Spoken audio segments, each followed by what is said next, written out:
Oh là là là là, mais Sophie, j'espère qu'elle est prête pour les retombées parce que plus on avance, plus elle s'enfonce hein, avec cette affaire de Julien. L'argent a complètement transformé Sophie hein, et c'est pas la seule. Hein. Piwele, on en parle. Dans cette saison, il est clairement à vomir. Il m'insupporte, hein, Piwele.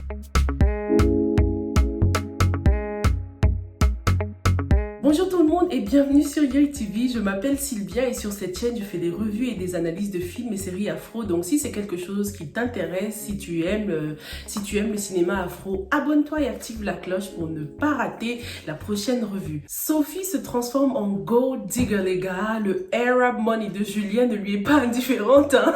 Mais t'as vu la scène devant son dressing là où elle était assise ailleurs, elle écoutait même pas son mari. En ce moment plus rien n'a de l'importance pour Sophie à part l'argent. Concernant les 10 millions, a-t-elle eu tort ou raison d'avoir accepté ce chèque? Il y en a qui vont me dire qu'elle a eu raison parce qu'elle a quand même eu un enfant avec Julien. Donc voilà, faut bien qu'il paye pour ses 10 ans d'absence. Hein. Perso, je trouve qu'il n'y a pas de mal à accepter ce chèque, mais il faut que Sophie dise la vérité à son mari parce que les choses s'aggravent là. Elle kiffe cet argent, mais elle se demande même pas comment est-ce que Julien arrive à avoir autant d'argent quoi. Rien qu'à sa dégaine, ça se voit tout de suite qu'il est un peu louche, même si pour l'instant là, il a l'air parfait, mais Julien cache clairement son jeu. Hein. Le pire avec Sophie, c'est que cette histoire affecte sa relation avec sa sœur. Perso, sa sœur, elle m'a toujours saoulée. Hein. Depuis la première saison, lorsqu'elle était venue que pour l'argent et tout, elle est très matérialiste et tout ça. J'ai jamais aimé sa personnalité, mais là, pour le coup, là, comment je suis avec elle à 100%. Mais attends, Sophie lui interdit même de ramener son copain à la maison, quoi. Non mais ça y est, sa sœur, elle a plus le droit de vivre, quoi. Comme si c'était pas déjà trop, les gars, dans cet épisode, Sophie est allée jusqu'à manquer de respect à la famille Mbarga. Dans la bande-annonce de cette saison, on a vu qu'à un moment, elle parlait avec son père et qu'elle lui avait même dit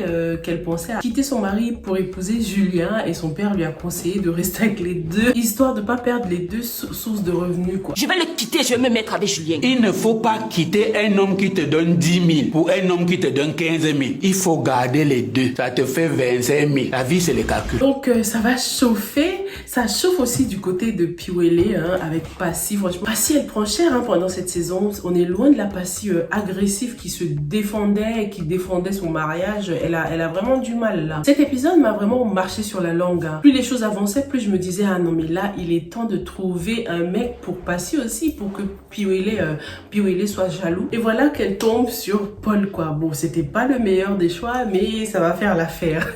Piwele il est vraiment horrible à vomir dans cette saison. Il est devenu tellement égoïste. En plus j'étais choquée lorsque j'ai appris qu'en fait c'est Passy qui lui a donné de l'argent pour qu'il puisse la doter. Tout ça il l'a oublié hein. Il pense qu'à son héritage, aucun soutien pour sa femme. Il devrait clairement commencer par mettre sa mère dehors hein. Franchement. Super contente que Piwele n'ait pas pu obtenir le divorce hein. Il y a quand même de l'espoir pour ce couple mais dans cette série j'ai l'impression qu'on banalise un peu trop la tromperie hein. Piwele il a quand même trompé sa femme, il a couché avec une autre femme. Enfin c'est grave ça. En fait c'est Passy qui a le contrôle hein, dans le couple parce que si elle veut obtenir le divorce, elle peut clairement le faire hein, avec cette histoire de tromperie. Mais apparemment, elle l'aime toujours et elle n'a aucune intention de divorcer quoi. Pourtant, il la trompe, il la néglige, il lui manque de respect devant sa mère et sa sœur. Est-ce que ça en vaut la peine quoi, ce mariage? Dites-moi ce que vous en pensez dans les commentaires. Moi, je trouve que la tromperie est trop banalisée quoi. Malgré que les uns et les autres se trompent, ils restent toujours ensemble. Pourtant, c'est un gros motif de divorce. Je trouve ça pas trop réaliste quoi de se pardonner aussi facilement après une tromperie. Comme le cas de Kim par exemple. Kim elle est super naïve. Son mari la trompe tout le temps. Il l'a trompée même enceinte. Mais c'est horrible. Et pourtant Austin a l'air de s'en sortir. Tout va bien quoi.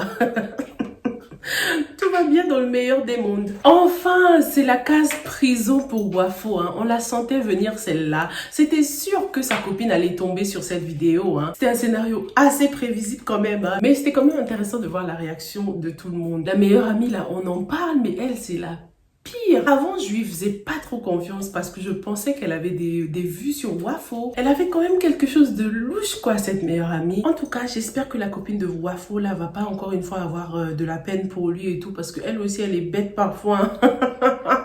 Faut lui apprendre une bonne leçon à Wafo là. D'ailleurs, ah oui, il y en a certains qui m'ont dit qu'ils avaient du mal avec le jeu d'acteur de Wafo. Mais ça, je pense que c'est parce que vous n'avez pas vu la série La Reine Blanche. Personnellement, je l'ai découverte dans La Reine Blanche. La série La Reine Blanche, elle est d'ailleurs disponible ici sur YouTube. Et je l'ai trouvé tellement bien. C'était le villageois cultivé. Ma fleur idéale, j'ai hâte de me lier à toi pour créer un foyer afin que nous fondions notre propre famille. Du coup, il m'a toujours fait rire et je me suis habituée à ce jeu d'acteur et sa façon de parler, quoi. Mais j'avoue que si t'es pas habitué, ça va te paraître bizarre, forcé, pas naturel. Mais c'est le personnage, en fait. Je vous conseille vraiment de regarder la série La Reine Blanche. Franchement, elle fait partie des meilleures séries camerounaises. Elle est trop bien. Paul a ramené sa fiancée dans la maison de Austin et Kim. Pourtant, les deux ne se méfient même pas. Austin était là, ouais, je vous laisse entre filles, hein, faites votre Congo ça. Et puis Kim qui est toute sincère, alors que le médecin vient de vous dire qu'il y a quelqu'un qui a cherché à vous empoisonner. C'est quand même dingue ça. Moi, j'apprends ça, je laisse personne m'approcher à part mes amis très proches jusqu'à ce que j'accouche. Ou bien je change de ville un moment, quoi. Dites-moi ce que vous pensez de la saison 2 jusqu'ici. Franchement, j'aurais kiffé vous faire des revues à chaque épisode, mais le rythme est tellement soutenu.